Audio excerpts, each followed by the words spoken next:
¿Podemos determinar quiénes somos por lo que decimos ser? ¿Se ha preguntado si lo que Dios ve en nosotros coincide con lo que nosotros creemos ser?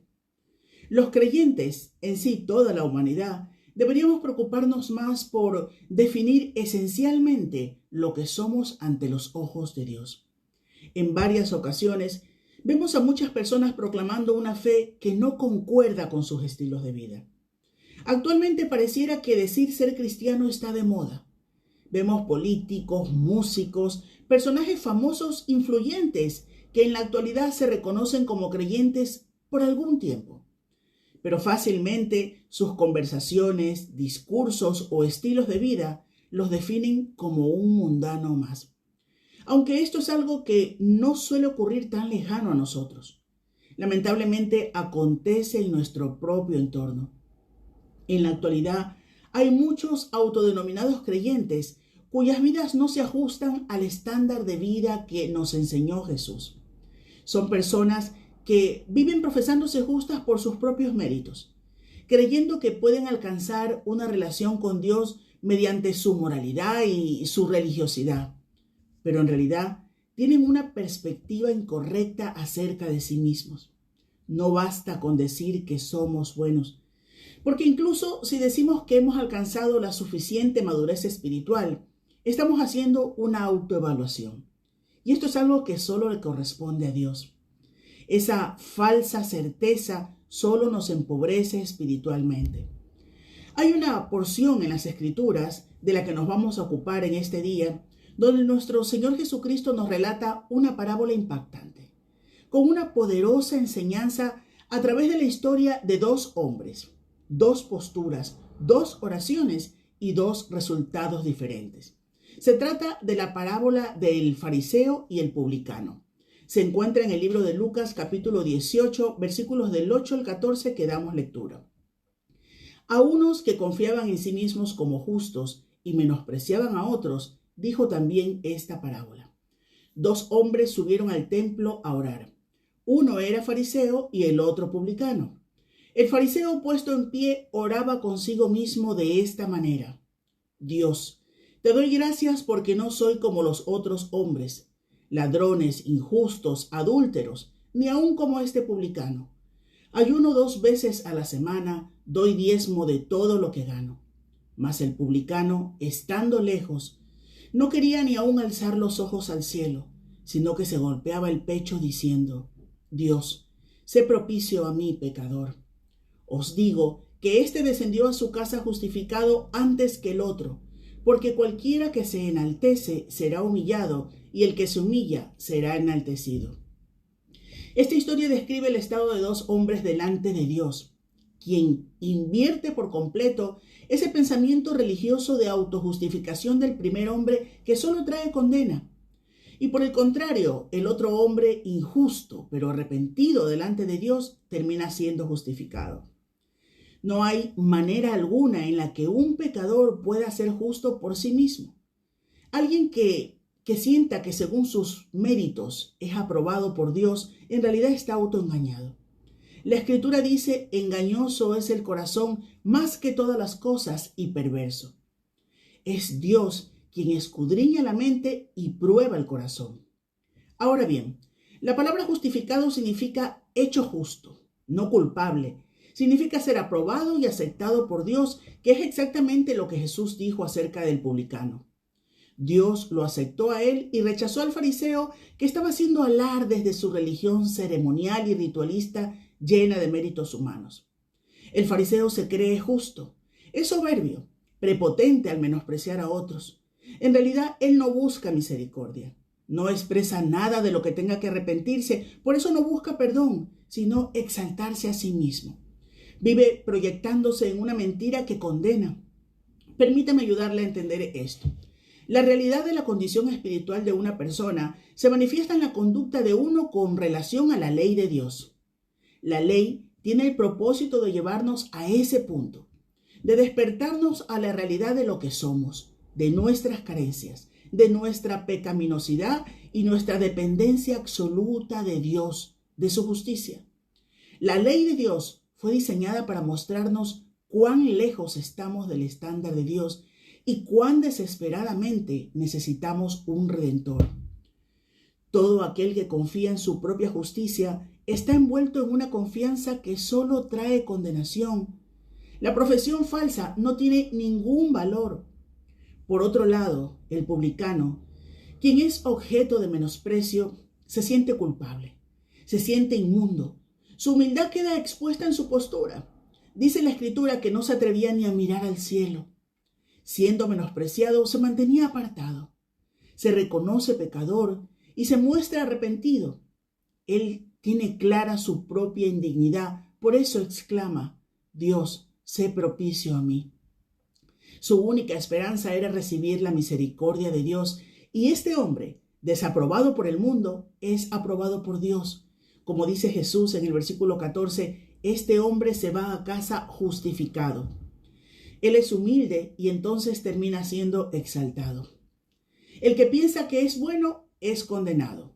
El que se siente pecador es salvado. El que es condenado se engaña creyendo que el reino de los cielos es para él. El que se reconoce como indigno recibe gracia.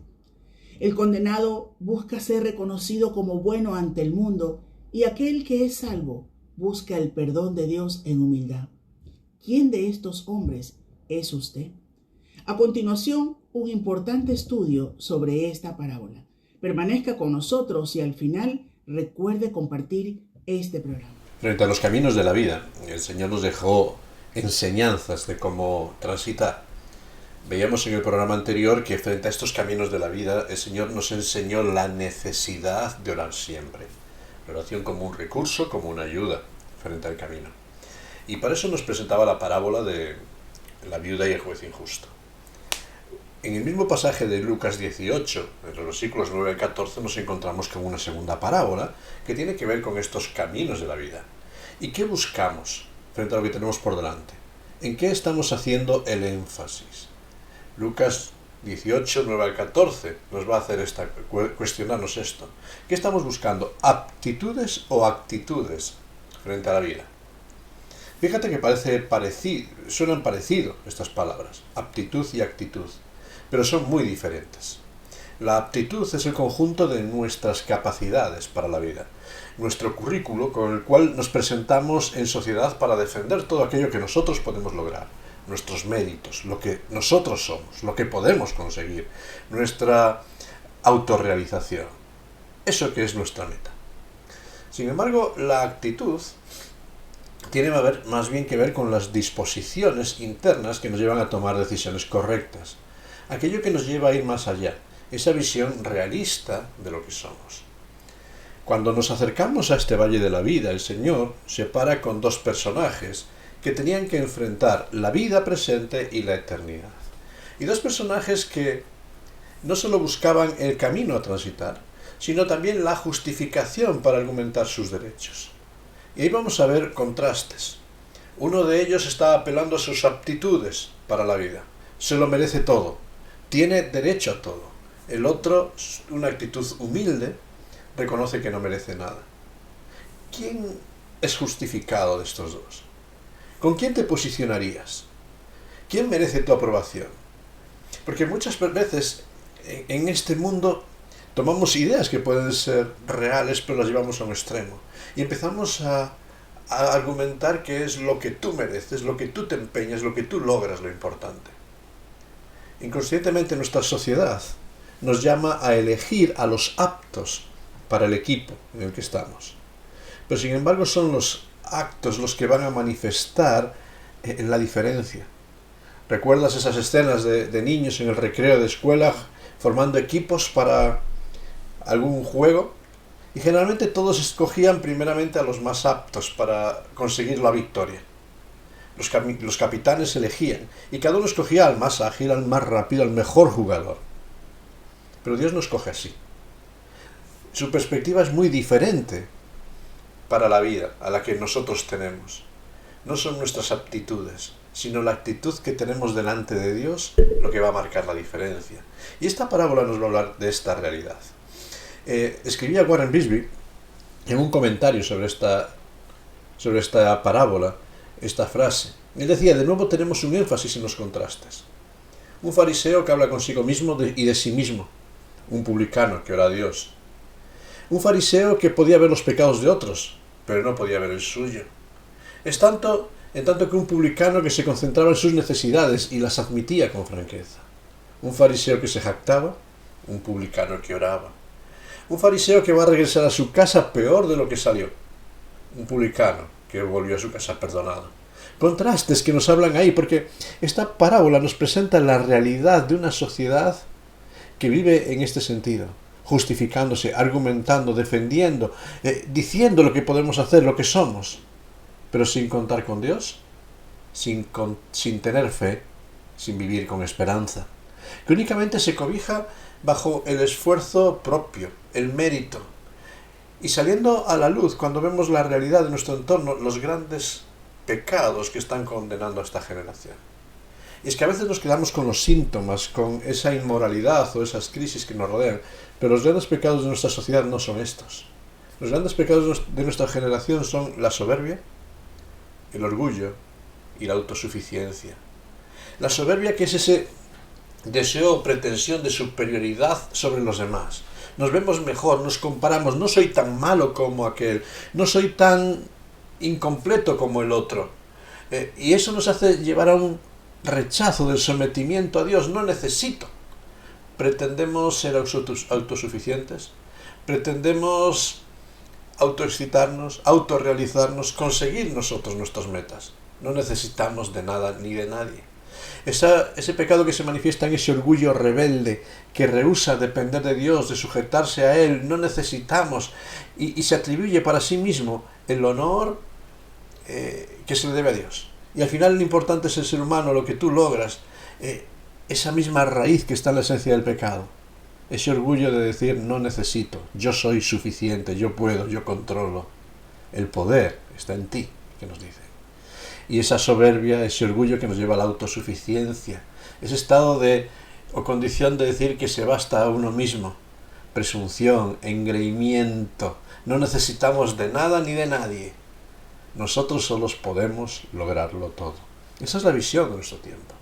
Y la realidad de una sociedad que manifiesta todos estos pecados gritando que la fe es para débiles, considerándonos fuertes, autosuficientes, y aquel que afirma tener fe lo tildamos de necio, de débil, de incapaz.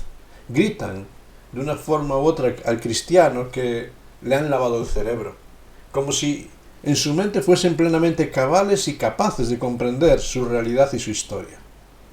Una sociedad que continúa proclamando en su soberbia, en su orgullo, en su autosuficiencia, continúa proclamando: confía en ti mismo, cree en ti mismo, sé el capitán de tu alma y tu destino. Y frente a esta sociedad, el Señor nos presenta esta ilustración, una ilustración de contrastes, como ya veíamos, donde se nos presenta por un lado un fariseo. El fariseo era un hombre capacitado y apto para lo espiritual, un hombre preparado, un hombre observante de la ley, una buena persona para su tiempo, un conocedor, intérprete y vigilante de la observancia moral y literal de la ley. En contraste se nos presenta un publicano. Un publicano para los judíos era alguien de la peor calaña. Era alguien que se había vendido para el opresor, para servir al opresor. No había ninguna aptitud elegible en él. Era un estafador, un ladrón. El Señor contrapone a lo mejor y a lo peor de la sociedad judía de su tiempo. ¿Con quién se iría cada uno de principio? ¿Con quién te asociarías? ¿A quién elegirías para tu equipo? Sin embargo, cuando vamos leyendo la historia empezamos a notar los contrastes que nos presentan la realidad de cada uno de ellos. Y nos dice el versículo 11, el fariseo, puesto en pie, oraba, y fíjate esta expresión, oraba consigo mismo. Más que expresar su necesidad, estaba informando a Dios de sus méritos. Era todo su currículo. Algún fariseo, dicen historiadores que hacía esta oración. Decía, si solo hay dos justos en la tierra, somos yo y mi hijo. Si solo hay uno, soy yo. Esta arrogancia, esta suficiencia. Y nos dice algo más, que este fariseo estaba en pie, puesto en pie, para dar a vista de todos este informe a Dios, para que todos supiesen de sus méritos, para ser aceptado. Nada malo había en él. Incluso revela cierta hipocresía, anunciando que cumplía la ley más allá de sus exigencias. Era mejor que los que le veían. La Biblia estipula que solamente había un ayuno exigido para el judío piadoso, el ayuno del día de la expiación. Sin embargo, él ayunaba como los fariseos 2 veces por semana, los días de mercado, para ser visto por todos. Se nos dice que hay un diezmo, pero él alardeaba de dar más allá de lo demandado, dar el diezmo de todo, absolutamente de todo. Él alardeaba comparándose con aquel publicano y se sentía mejor, porque no se comparaba con el Dios 3 veces santo, sino con la figura que tenía delante de sus ojos. Arrogante, orgulloso, soberbio. En contraste, nos encontramos con el publicano, lo peor de la sociedad de su tiempo, y nos lo encontramos, nos dice el texto, a lo lejos, escondido de la mirada de todos, culpable, temeroso, indigno de acercarse a la presencia de un Dios santo, con dolor en su corazón y humillado, un pecador reconocido y confeso por todos, un pecador que no temía acercarse por lo que dijeran los demás, sino porque se sentía observado por Dios. Un pecador que solo puede apelar a la gracia de Dios, a la misericordia de un Dios de amor, porque no puede mantenerse en pie ante un Dios santo. ¿Notas los contrastes? ¿Notas las aptitudes y actitudes diferentes en este momento? ¿Qué actitudes tan diferentes a la hora de acercarse a Dios, verdad? Y la pregunta sigue siendo la misma. ¿Quién salió beneficiado de este encuentro? Porque cuando nos acercamos a Dios tenemos que entender que Dios valora y conoce no nuestros informes, sino nuestros corazones. Dios conoce las actitudes más que las aptitudes. Por más que nos esforcemos, por más que argumentemos, por más que añadamos a nuestro currículum de buenas acciones, de méritos, de logros, jamás podremos merecer el favor de Dios. Todos, absolutamente todos somos pecadores. Todos estamos más cerca del publicano que del fariseo. Y por tanto, dice el apóstol Pablo, Romanos 3:23, que todos estamos destituidos de la gloria de Dios. No merecemos ninguno, ni fariseos ni publicanos, ni lo mejor ni lo peor de esta sociedad. Ninguno merecemos estar en la presencia de Dios. Al final, todo lo que decimos a Dios, Él lo va cotejando con la realidad de lo que hay en nuestro corazón. Cuando vemos una escena importante en el Antiguo Testamento, cuando Dios elige a David como rey para ser el sucesor del rey en aquel tiempo en el pueblo, da una manifestación muy conocida y evidente del proceder de Dios. Lo encontramos en 1 Samuel, capítulo 16, versículo 7, cuando le dice Dios a Samuel: no mires a su parecer, no mires a la apariencia de lo que todos ven, no mires a lo grande de su estatura, no mires a la autosuficiencia de sus fuerzas y sus habilidades para el cargo, porque yo lo desecho. Porque Jehová no mira lo que mira el hombre mira lo que está delante de sus ojos, Jehová mira el corazón.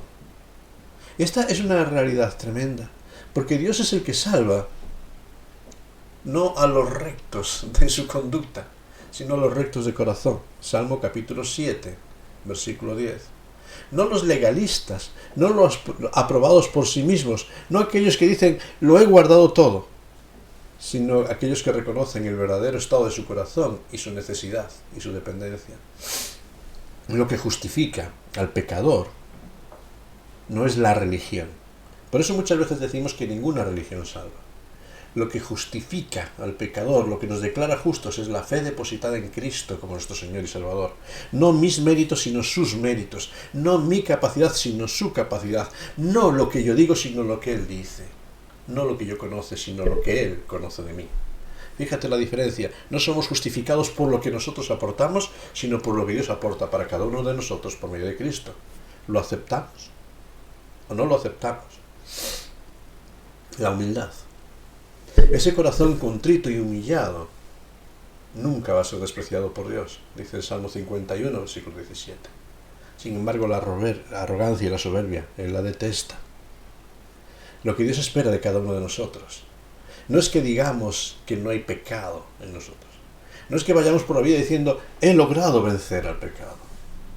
Lo que Dios espera de nosotros es que reconozcamos nuestros pecados, que reconozcamos nuestra debilidad, y Él nos perdona. Primera de Juan, capítulo 1, versículos del 8 al 10. Esa dependencia de aquel que busca un abogado, de aquel que reconoce su torpeza, su debilidad, su fracaso, y confía en Dios. Por eso, en medio de este camino por el valle, todos nos encontramos con una realidad. ¿Qué actitudes estamos teniendo frente a la vida? Me permito alterar un poco la pregunta que en el versículo 8 se formulaba el Señor cuando hablaba de la fe y de la oración. Cuando venga el Hijo del Hombre, ¿hallará esa fe en la tierra? Permite cambiar un poquito esta pregunta y decir, cuando venga el Hijo del Hombre, ¿hallará esa actitud de fe sobre la tierra? Esa actitud que espera en Dios. ¿Cuál es la actitud que Dios espera de cada uno de nosotros en esta vida? Me llama mucho la enseñanza del profeta Miqueas. Me llama mucho la atención. Cuando allí en Miqueas capítulo 6 nos dice de forma clara, oh hombre, Él te ha declarado lo que es justo y lo que espera Dios de ti. Y nos dice realmente unas cosas muy sencillas y muy impactantes. Dice hacer justicia, amar misericordia y andar humildemente delante de Dios. Fíjate, la actitud de lo que Dios espera de cada uno de nosotros es una actitud que le contempla a Él, que le busca a Él, pero que reconoce también su debilidad y vive humillado delante de Dios. La actitud del publicano, quien reconociendo su pecado sabe que solamente es la gracia de Dios la que ofrece perdón completo para su vida. Solamente en la gracia de Dios y en el perdón de Cristo hay libertad. Solamente en Cristo hay paz para el camino. ¿Por qué Dios se demora en este tiempo, en el camino, y nos permite vivir todas estas cosas? Primero porque nos está educando nuestra paciencia y nuestra dependencia de Él. Porque nos está estimulando para la gratitud, para saber que no somos nosotros, sino es Él. Porque nos está dando la más grande de las bendiciones, no lo que nosotros podemos lograr, sino lo que Él ha logrado ya por nosotros. Porque está manifestándonos su soberanía, no depende de lo que yo quiero, sino de lo que Él ha decidido, porque nos está manifestando su poder. Y en medio de todo este camino, en donde nuestra debilidad se manifiesta, tenemos que entender y descubrir de nuevo que aún a pesar de nuestra indignidad, somos escogidos por Dios. Efesios capítulo 1, versículos 3 al 7, nos habla que su amor, por su redención, somos escogidos. Y por lo cual, en este día podemos estar seguros de que nada ni nadie nos puede separar del amor de Dios, porque no depende de nosotros. Y cuando venimos a Él justificados, cuando venimos a Él humildes, reconociendo nuestra condición y somos justificados, tenemos su amor, su gracia, su perdón y su seguridad. Ninguna condenación hay para los que están en Cristo Jesús. Por muy publicanos que haya sido, ninguna condenación hay. Somos beneficiarios de la gracia de Dios, por lo cual podemos tener paz con Él. Habiendo sido declarados justos por Dios, tenemos paz por medio del Señor Jesucristo. Qué maravilla, ¿verdad? Por eso, teniendo doctrinas que nos consuelan, teniendo esperanza para el camino, teniendo la seguridad de lo que Dios ha hecho por cada uno de nosotros, ¿cuál es nuestra actitud en este tiempo? ¿La confianza en los méritos o capacidades? ¿Intentar añadir a nuestro currículum por penitencias, por esfuerzos, por buenas obras? ¿O la confianza absoluta en Dios y su gracia? Tantas personas en nuestros días están intentando pagar el precio para tener esperanza. Tantas personas en nuestros días, como aquel fariseo, intentan decir que merecen la salvación por sus obras, por su conducta, por su moral. Tantas personas descentradas en el camino. Y nos hace falta volver a la actitud humilde del publicano. ese corazón contrito que le duele, que no soporta su condición, ese corazón humillado que se acerca delante de Dios en busca de perdón y consuelo. Es la confianza en que todo lo que podemos tener no es lo que merecemos, sino lo que Dios nos regala. Porque lo único que merecemos es la justicia y la ira de Dios. Lo único que merecemos es estar destituidos de la gloria de Dios. Lo único que merecemos por nuestra historia y nuestra vida es la paga del pecado, que es la muerte. Pero en Cristo Jesús tenemos el regalo de Dios, que es vida eterna para todo aquel que cree en Cristo. Para todo aquel que se desprende de su orgullo, de su soberbia, y dice: Señor, necesito de ti. Yo no puedo alcanzar la salvación. Con esa actitud del que reconoce no puedo, es entonces que el Señor ofrece su mano tendida para la gracia. Es cierto, la fe es para débiles. Es cierto, la fe es para enfermos. Es cierto, la fe es para limpiar el cerebro de aquellos que lo tenían sucio por el pecado, por el orgullo y por la soberbia. Pero la fe es para aquellos que reconocen su condición. Y sí somos débiles. Y sí necesitamos esa ayuda. Pero qué bueno es cuando uno es débil y acepta la ayuda. El problema es que cuando uno es débil y en su soberbia y su arrogancia se cree fuerte. Entonces el fracaso está a las puertas. ¿Cómo te sientes en este día? ¿Necesitas de Dios? Si necesitas de Dios, el Señor te dice: venid a mí, todos los que estáis trabajados, cargados, débiles, necesitados, y yo os haré descansar. Si estás sediento, el Señor te dice a los sedientos: venid y bebed. Si estás necesitado, el Señor te dice: ven, y suplirá todas tus necesidades. Ahora, si no necesitas nada, si estás arrogante, el Señor también te dice: ten cuidado, que tras la soberbia viene el fracaso. Y al final llegará la realidad de un juicio que no deseamos, pero que es real. Y al final hay camino que al hombre le parece derecho, pero su fin es la destrucción y la muerte.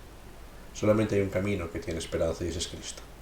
Por eso hoy te invito: ven a Cristo, no a una religión, ven a la fe en aquel que murió en la cruz del Calvario, porque solamente por medio de la fe en Él puedes tener justificación para tu vida.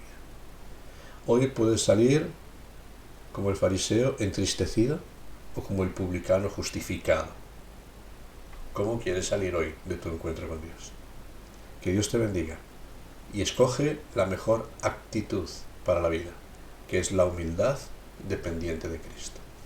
Sitio en el cielo para aquellos que en Cristo han creído, una vida de felicidad al lado de Cristo por la eternidad. Busca a Dios, es mejor para ti. Busca a Dios en tu vida, Dios te ama. Busca a Dios, es mejor. Ahora es tiempo de buscarle. Otro día, tal vez sea tarde. No desprecies la oportunidad. Hoy Cristo te brinda la felicidad.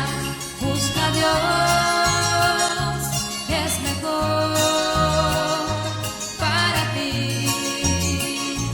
Busca a Dios.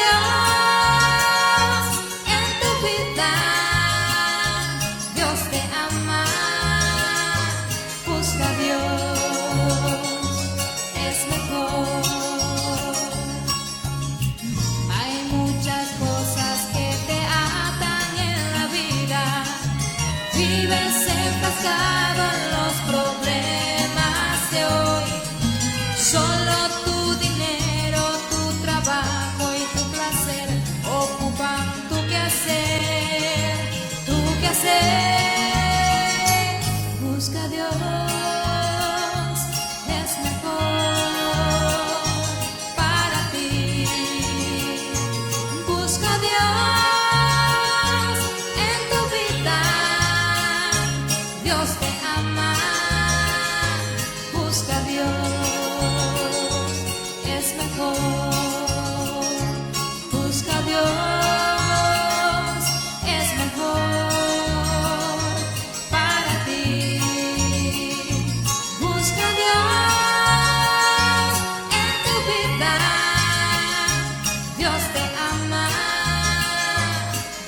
Dios,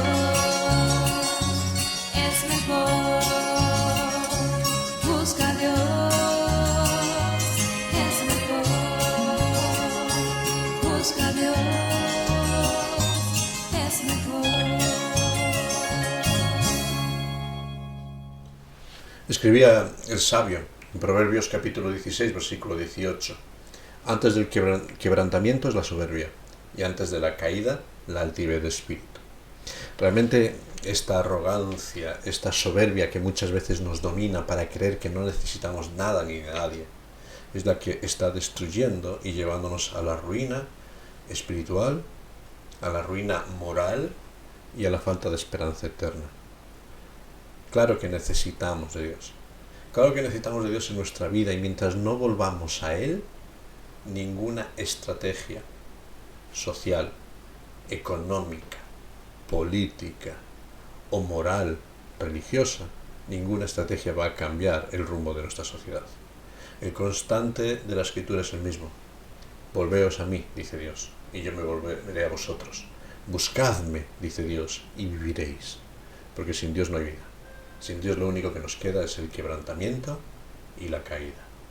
Por eso, ¿qué escoges en este día? ¿Qué actitud tienes frente a la vida? ¿La actitud humilde del publicano? ¿La actitud soberbia del fariseo? ¿La actitud del que reconoce su debilidad y su necesidad? ¿O la actitud de soberbio que dice, no necesito nada, yo solo puedo? Antes del quebrantamiento es la soberbia. Antes de la caída, la altivez de espíritu. ¿En qué punto estás? Vamos a pedirle a Dios que Él nos ayude a escoger la mejor parte y a ser humildes en su presencia, reconociendo la realidad de lo que somos. Somos pobres, débiles, torpes y necesitamos de su ayuda. No tenemos a otro lugar donde ir. Gracias, Padre, porque vez tras vez nos recuerdas que necesitamos tu presencia en nuestras vidas. Tú eres el creador, el Señor sustentador de todas las cosas. Tú eres el que nos dice de dónde venimos y a dónde vamos. Tú eres el que nos manifiestas el camino que transita hacia la esperanza. Señor, no permitas que caigamos en la soberbia y arrogancia de creer que nosotros solos podemos. Señor, no permitas que la soberbia tome el control de nuestro corazón. Enséñanos a ser humildes ante ti, reconociendo lo que realmente somos, pecadores, reconociendo nuestra necesidad, un redentor, y reconociendo tu regalo, esa gracia que nos limpia de todo pecado. Por eso, Padre Celestial, hoy volvemos ante ti, pidiéndote que nos enseñes a caminar en humildad en tu presencia, a caminar con ese corazón contrito y humillado que tú no desprecias, reconociendo lo que somos, pero confiando en tu poder, que es mucho mejor. Por eso, gracias por todo lo que nos das. Y si hay atisbos de arrogancia, de soberbia en nuestros corazones, en este día disípalos, para que podamos venir ante ti, tal como somos, sin ocultar nada de nuestra realidad. Te lo pedimos y te damos gracias por todo lo que tú nos das, por tu advertencia, que de nuevo se renueva para cada una de nuestras vidas en este día. Y enséñanos a descansar solamente en tu obra en favor nuestro. Te lo pedimos y te damos gracias en tu santo y bendito nombre. Amén. Que Dios te bendiga en todo este tiempo.